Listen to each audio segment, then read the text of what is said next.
Well, hello, and how are you doing this evening? Let me just dim the lighting a little bit. I think it's just a little too bright in here. Oh, that's as dim as it goes. Look at that. Well, challenges arise all the time. I've ordered some new lighting products for this, so we'll see how they work out in the future. And how is everyone doing this evening? I'm just sitting here relaxing, having a glass of water.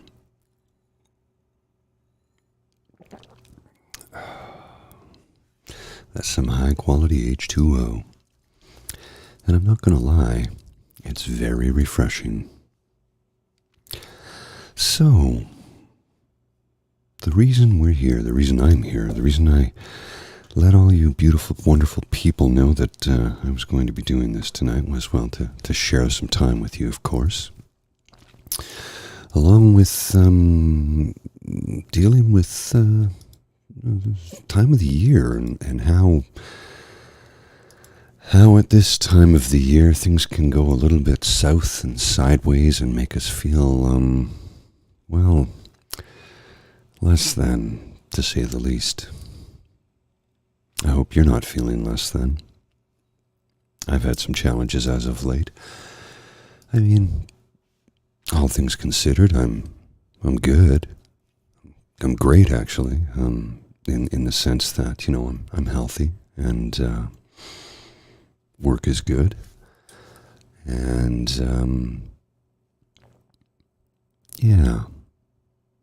work is good and I'm healthy. Emotionally, I'm a little all over the map right now, in all honesty. Suffering from insomnia. I find when I go to sleep at night, I just can't seem to wake up in the morning, even though I might sleep right through, which is strange. I'll sleep through the evening, but yet, there you go, I wake up in the morning and I can't get out of bed. And I know what it is. It's the depression kicking my butt, along with the SAD, the seasonal affective disorder, which is lack of daylight hours. And at this time of the year, that's pretty heavy duty, right? We only get barely 8 hours of daylight. And that, weighs heavy on a man or woman or person's soul, heart, mind, body, psyche. Oh, sorry about that. Let's just determine how many daylight hours we have right now here. I forgot if I meant to check the old weather application. So sunrise at, let's see, let's check this. Let me check this other one. Oh, that's the wrong one. I have,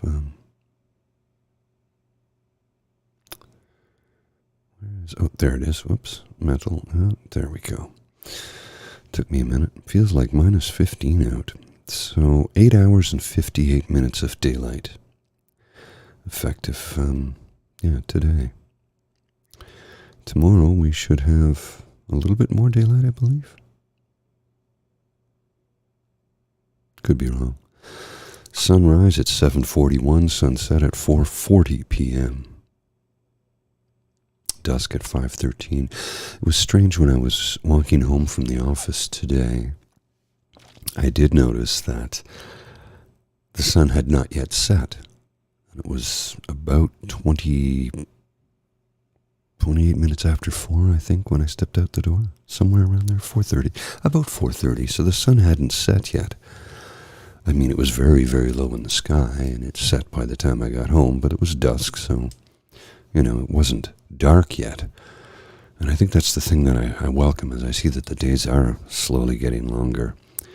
But I'm sure that's where my depression has kicked in as of late, where I'm just not getting the sunlight hours I need, nor am I getting the necessary exercise I need, because I've neglected to go to the gym, which at this time of the year is not out of the ordinary for me. I neglect the gym for the first 2 weeks of January, because as one knows, let me just adjust this here.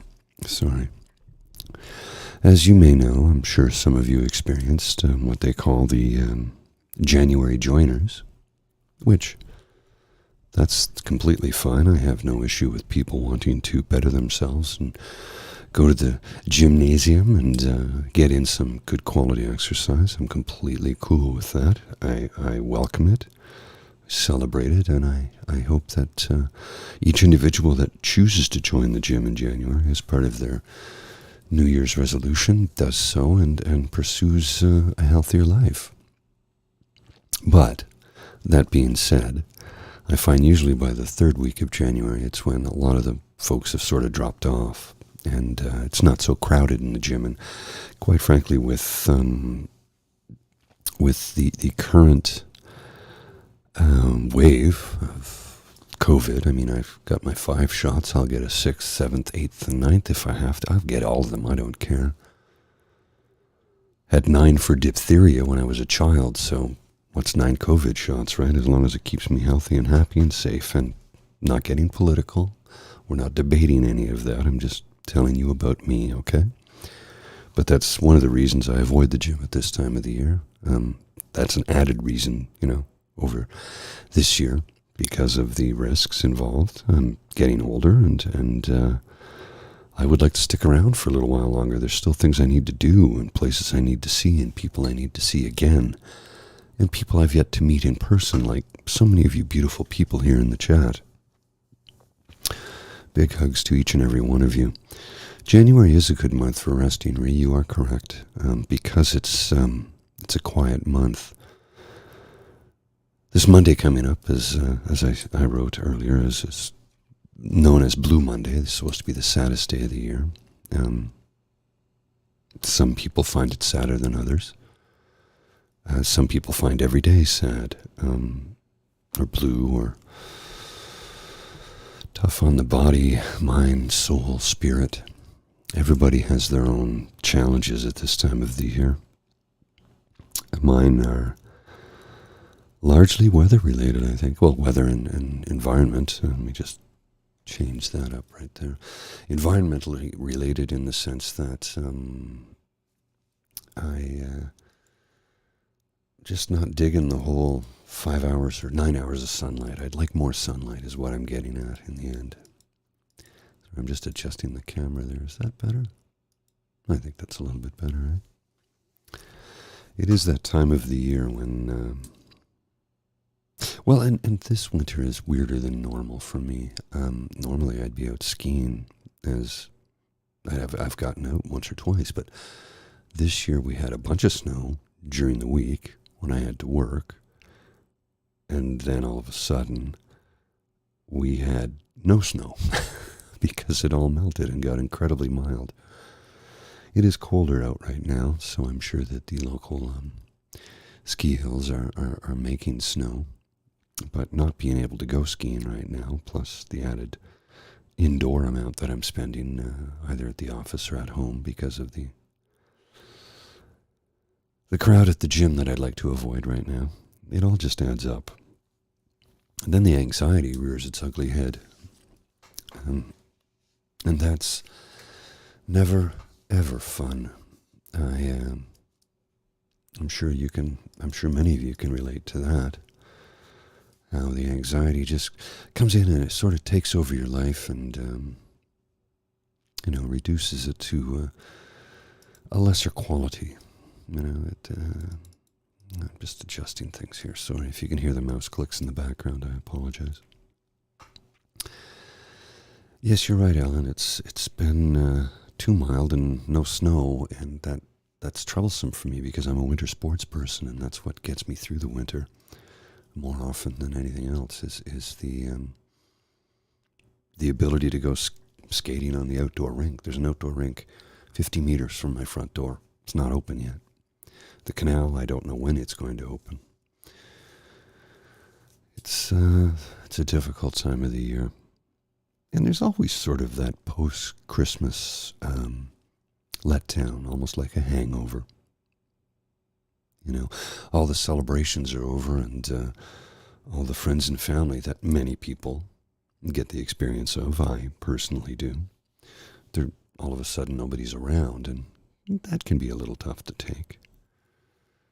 So instead of choosing to go and sit in the pub, which I love to do because I love to chat with the staff and the local, it's a gathering spot, but I find at this time of the year it's best that I don't consume any alcohol because of the fact that I'm getting to my lowest point, and quite frankly, that's not good. It's not good at all. Feeling, it was last Thursday I wanted to do this, Thursday evening last week, and I had sat down on the couch and started to go over some things in my head and some thoughts I would have, and then all of a sudden I was enveloped by the darkness. It had me in its clutches. And I was incapable of doing this because it wasn't a panic attack, and I've done one of these once before when I was in the midst of a panic attack. It wasn't that, it was just a horrible sense of despair when the black dog, Ellen, the black dog comes in and just annoys you, leans over you and holds you down and limits your ability to get up off the couch, get up out of bed, get up and do something, anything, the dishes, the laundry. I was incapable of any of that. And it did take its toll. Resulted in a rather sleepless night for me. When I woke up Friday morning, I was still feeling the residual effects of it. And by Friday evening, I was doing much, much better. Oh, I'm sorry, Leanne. I wish I could do something to help you through this. Remember, the I won't say cure, but the thing I can do the thing I do when my anxiety kicks in is try and remember. And I say try and remember because oftentimes it's difficult to do, but try and remember to breathe. Which I know sounds a little funny, right? But there it is. You gotta breathe. Taking the deep breaths, the breathing exercises. You need to take a very deep breath and hold it for 3 to 5 seconds and then exhale. And I don't mean just, I mean,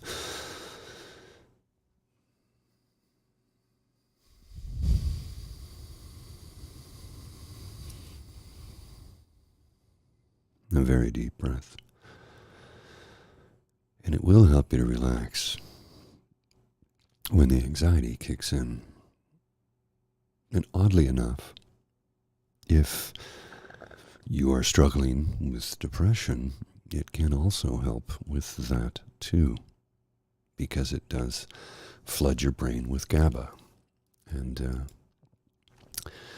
GABA is that brain chemical that literally makes you feel a sense of warmth, a sense of satisfaction, a sense of well-being. That's the word I was looking for, a sense of well-being.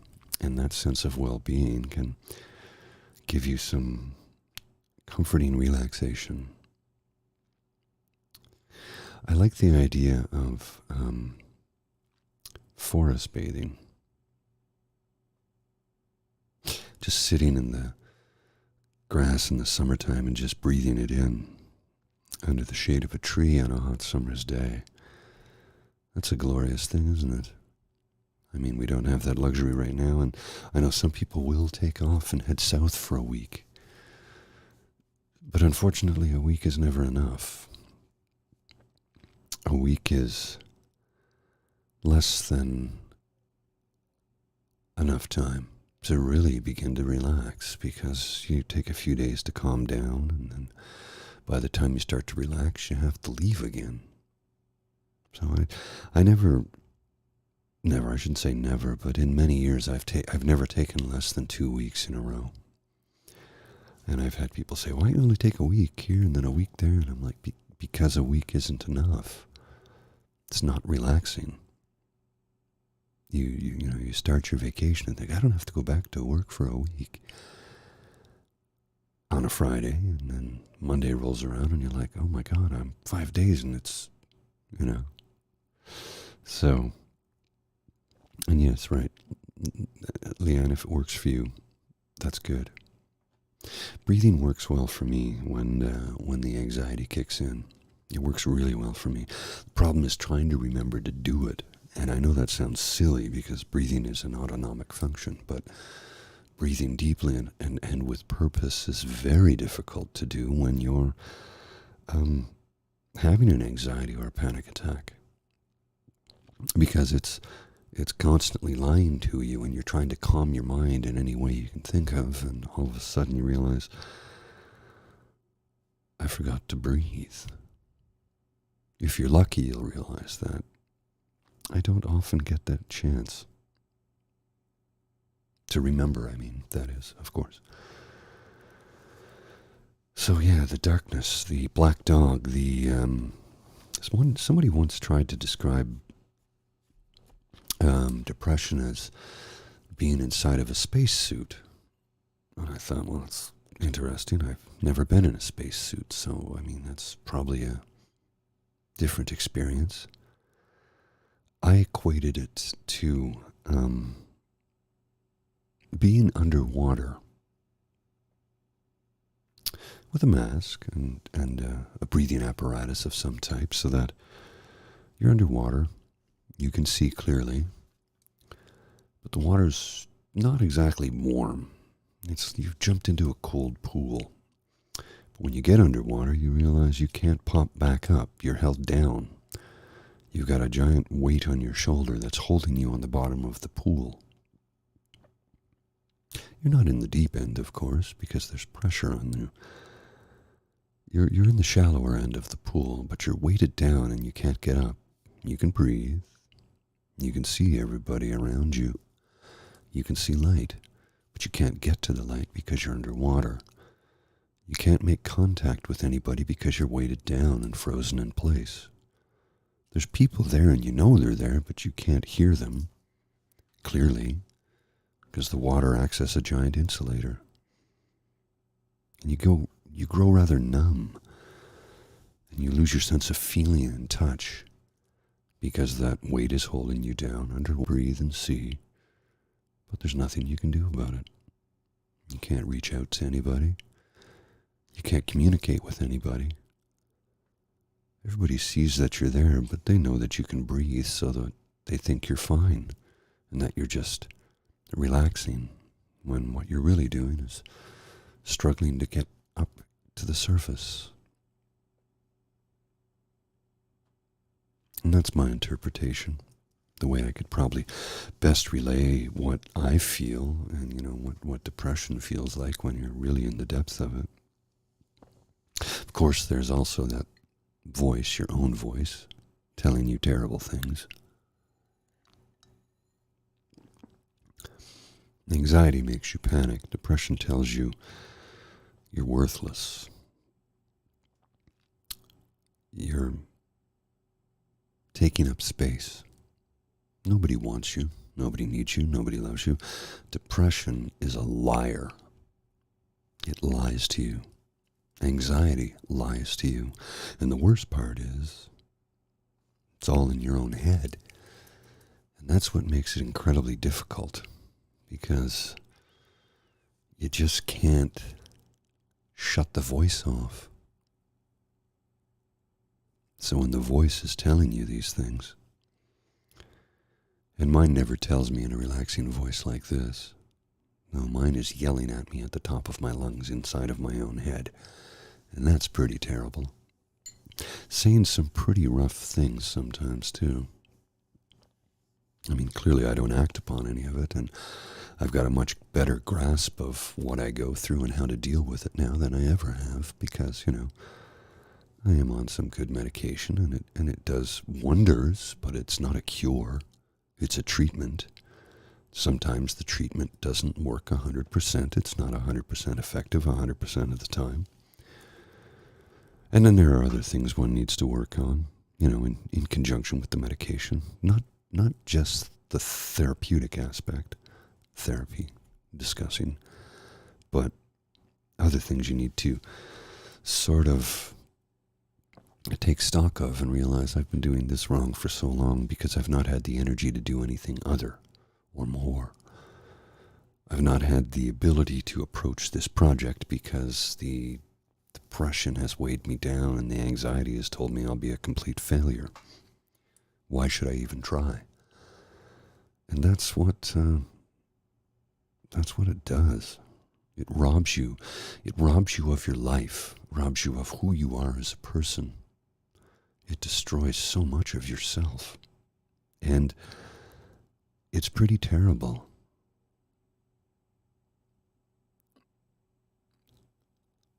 And the thing is,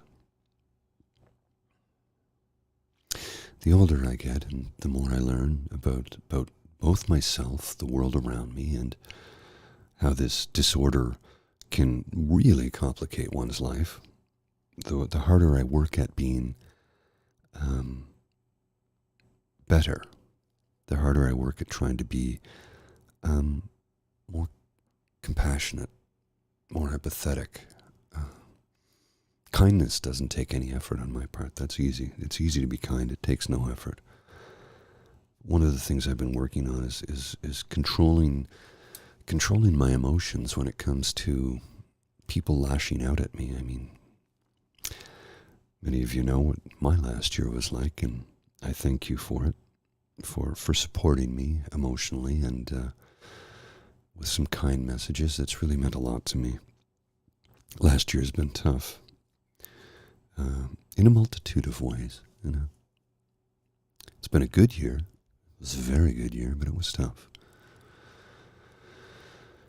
And I guess as I look forward to 2023, and please don't think of me as a negative Nelly, as the saying goes, for New Year's Eve rolls around and I hear people, and in the past I've been at New Year's Eve parties and at people's houses and oh, I can't wait to get this year over with and just get into 2023. Everything's going to be new and better. I guess the cynic in me just thinks, no, it's not. It's just a turn of the clock, man. Nothing changes on New Year's Day. You can change if you choose to, if you put in the effort. But putting the year behind you, it's not going to make any bit of a difference. You need to look forward, not back. And in looking forward, do the best you can to try and find the most positive things about what you have to look forward to. How your life is going to get better and improve. How you can change cameras there, right? Which camera do you prefer for color and image quality? This one or this one? Now, this one follows me, right? That's the TV. I don't know if I like the color on this one as much, though. I do like the follow spot, but oddly enough, this camera worked better in the pub than the other one. This camera is a 4K camera. But it looks terrible in the pub, whereas this camera looks great in the pub, but it shows all my all my flaws, and oh boy, do I have a lot of them.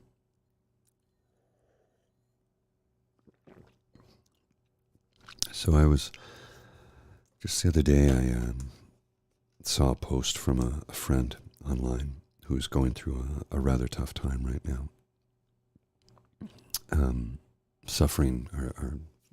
Battling, fighting long COVID, along with anxiety, and much like I was when I was that age, reluctant to take medication. I had, in the 90s, my doctor put me on Paxil. You can look it up. It's fluoxetine hydrochloride. It's a SSRI, supplemental serotonin reuptake inhibitor. get into the... Yeah. Yeah, exactly, Leanne. The rosacea at this time of the year is usually pretty rough. I have to do some white balancing and maybe adjust some lighting in the room, but, this experience is about the auditory influence that I'm... Auditory influence? The auditory experience. This show is about the auditory experience and not the visual one. I'm just going to try and improve the visual one for the sake of improving it, because why not, right? But, Paxil, it made me crazy. Yeah, made me crazy. It really did. I did not do well on it. I'm going to lower the saturation on this a little bit. That should be a little better. That's a little better, I think. Let's see if I change the hue. There we go. That's a little less harsh, isn't it? Maybe? I don't know. What happens when I do this? Oh, that's bad. That's not good at all.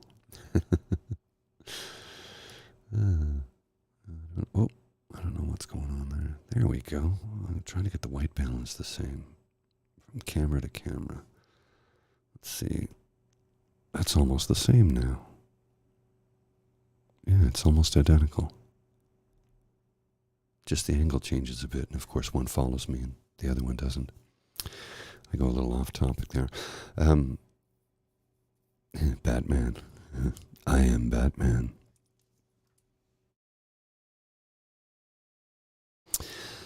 Yeah, the Paxil made me, it did not react well for me, and it gave me the zaps. If anybody knows what that is, it's when I never, but luckily with sertraline, aka Zoloft, which is what I'm on now, does not give me any brain zaps whatsoever. Paxil gave them to me when I was taking the medication. And then when I went off of it, I went cold turkey, not knowing that I couldn't do that. And that made me really crazy.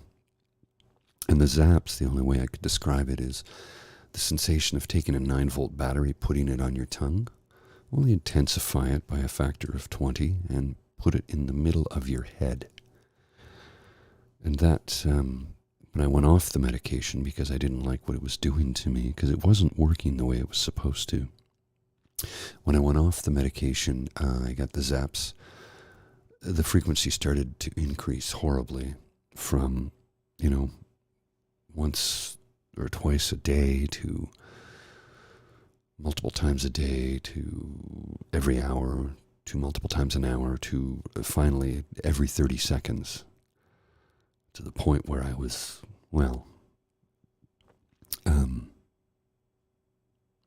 hoping everything would end so that I wouldn't have to suffer anymore. I wasn't going to unalive myself, as the kids say today, but I was hoping that it would just stop because it was too much. And I refused medication for almost 20 years as a result. Was it? It was 20 years.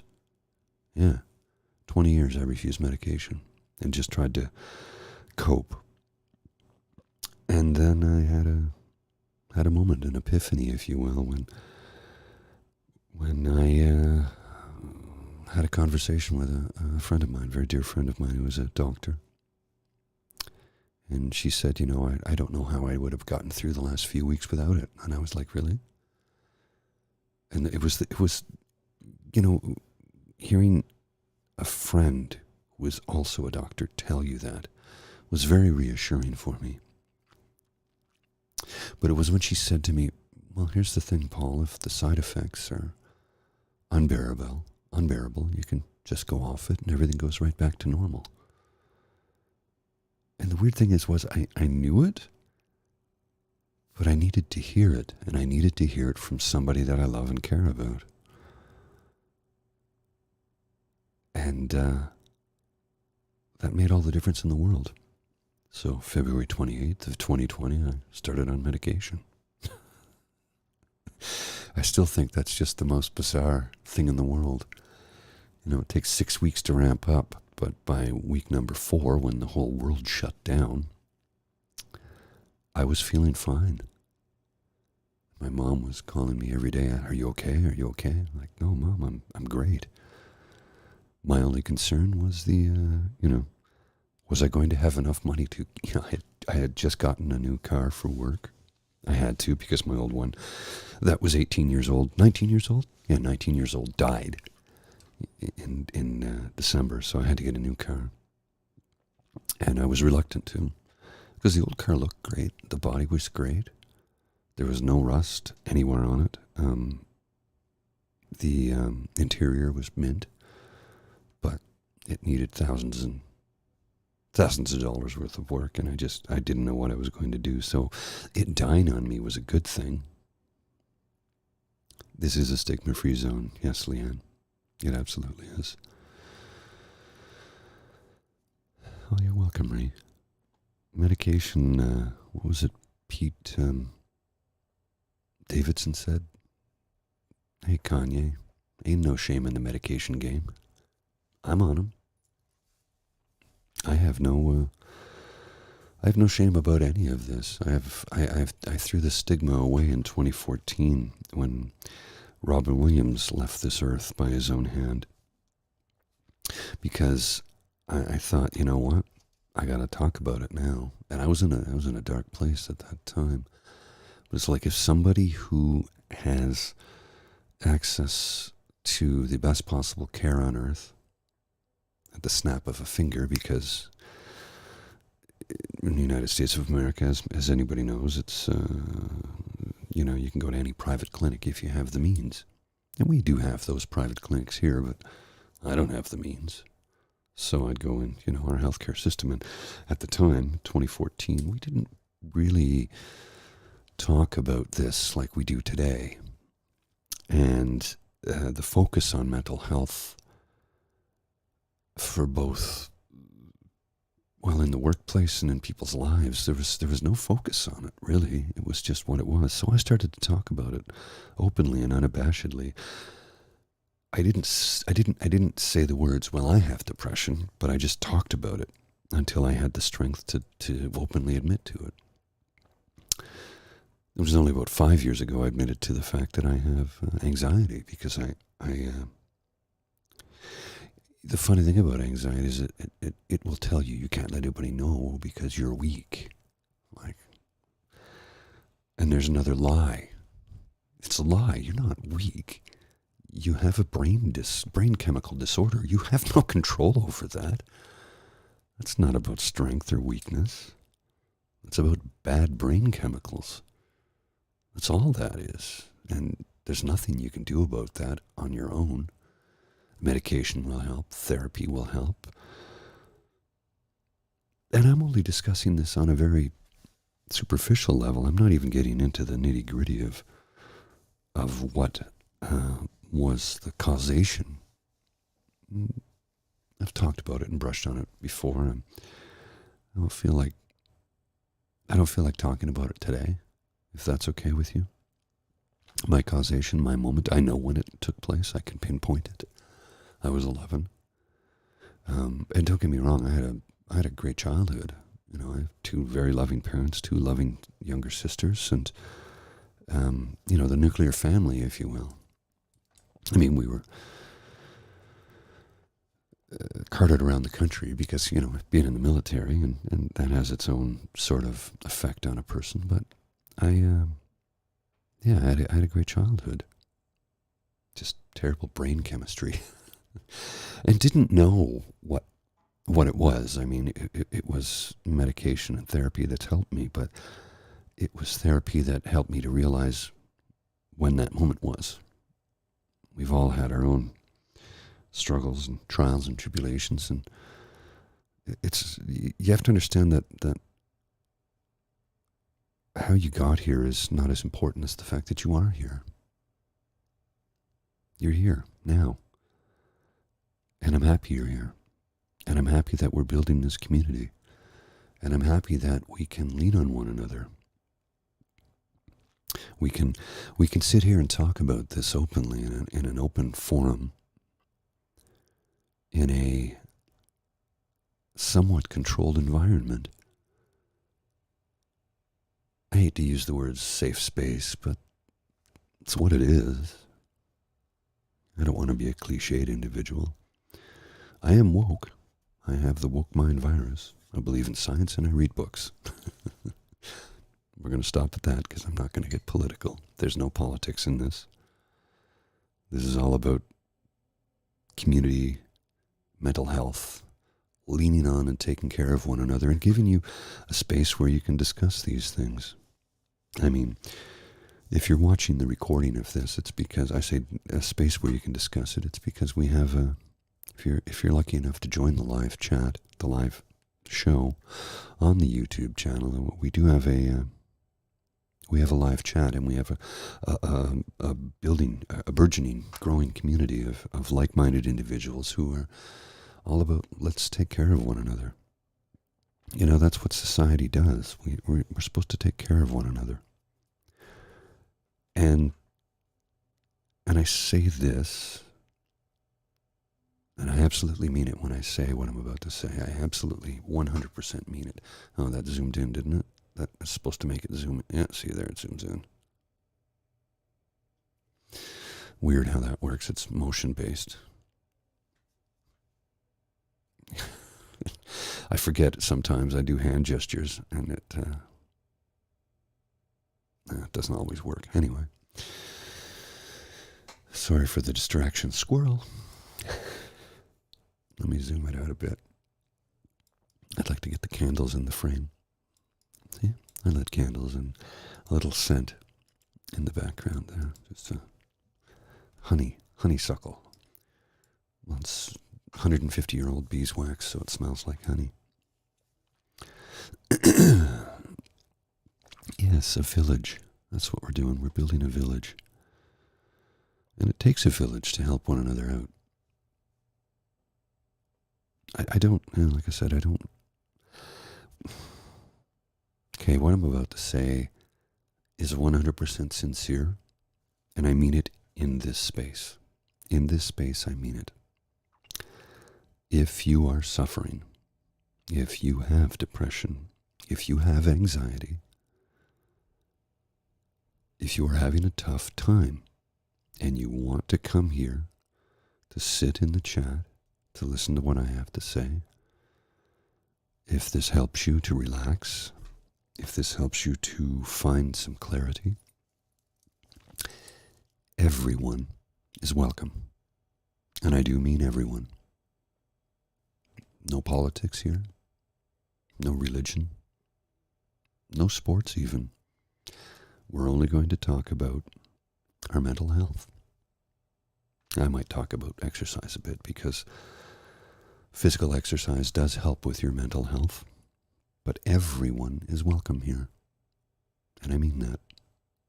Now, that being said, if anybody is disruptive or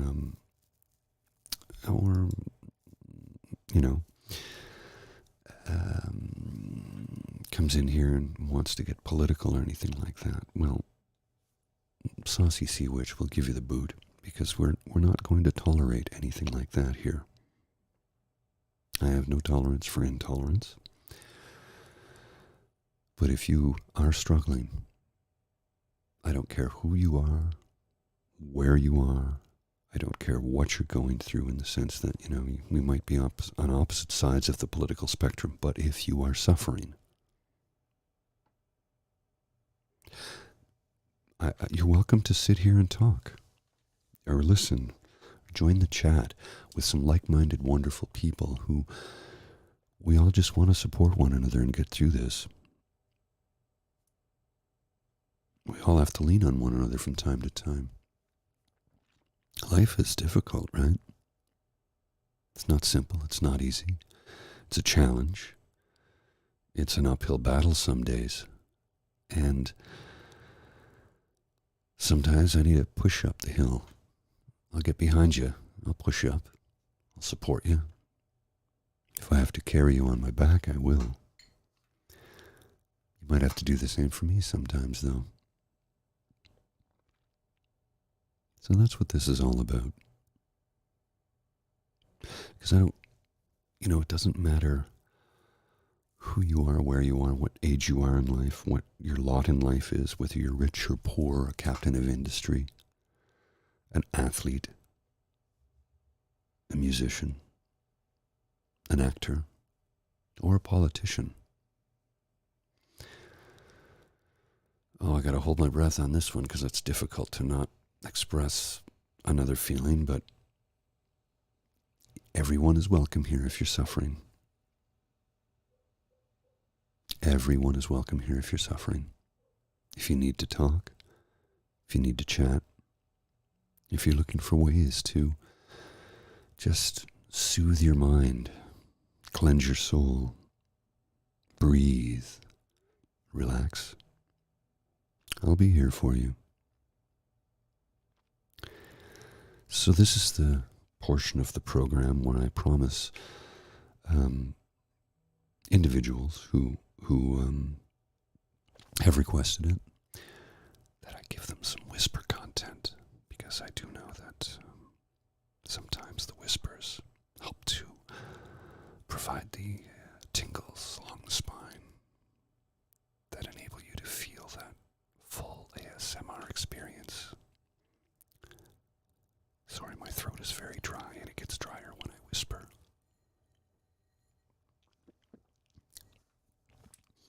That's better.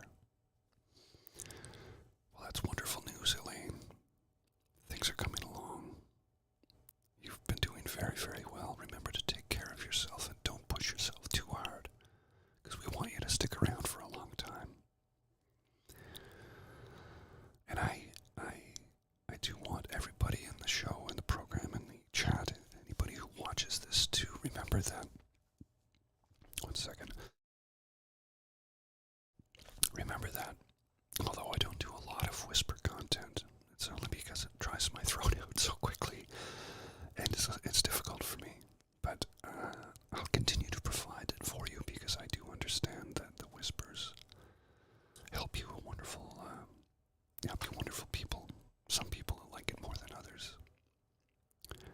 So, giving you the whisper content is something that I will continue to do. I don't know really if I can provide you with any sort of exercises in a whisper content mode, because quite frankly, they require breathing exercises. And kind of difficult to do when one is whispering, right?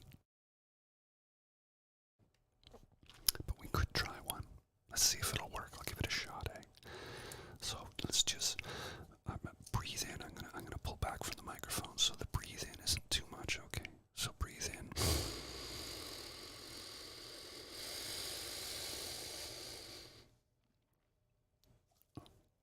Hold it for 3 seconds. I can't, my fingers aren't coordinated very well. And now I'll exhale.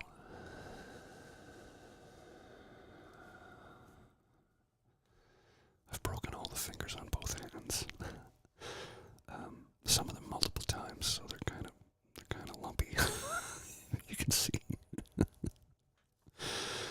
Yeah. Oh, that was where I burnt myself last week. My camera's going crazy at the hand gestures because it wants to zoom in and out. Well, my friends, I hope I hope this has been helpful to you. If my discussion about anxiety and depression is helpful, I'm glad. And if not, I hope maybe the ASMR aspect of it was helpful to you. My third camera isn't working this evening for some reason. I don't know why. I have to order some new parts. Every time I turn around, it's more equipment. It gets to be very expensive. Anyway, I hope you've enjoyed this evening, the time we spent together. If you could be so kind as to like, share, and subscribe, I really would appreciate it. Helps to build the channel and build the community. And I want to, as I've said time and time again, I want to help as many people as I can. So, please, if there's anyone you know that could use 30 to 45 minutes, sometimes I'll go for an hour, of some soothing chat and a discussion about mental health, please share this. Let them know. I'd be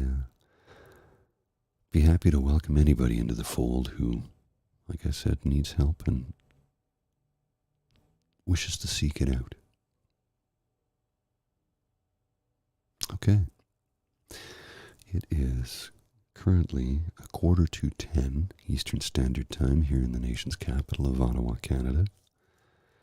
And I have to prepare for tomorrow morning's show for the True North Eager Beaver, which is on a separate YouTube channel. And hope to see a bunch of you there. That's 7 a.m. tomorrow. I'm going to get everything ready to roll shortly.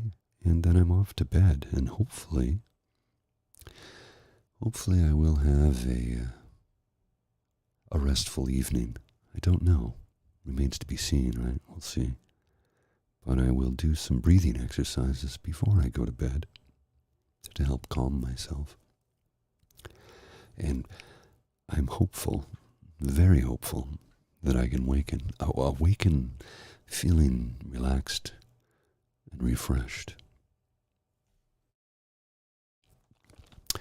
Oh, and Leanne, I am Batman. You're welcome, everybody. Thank you for joining me. I really do appreciate it. You take care, and I will see you soon. Bye.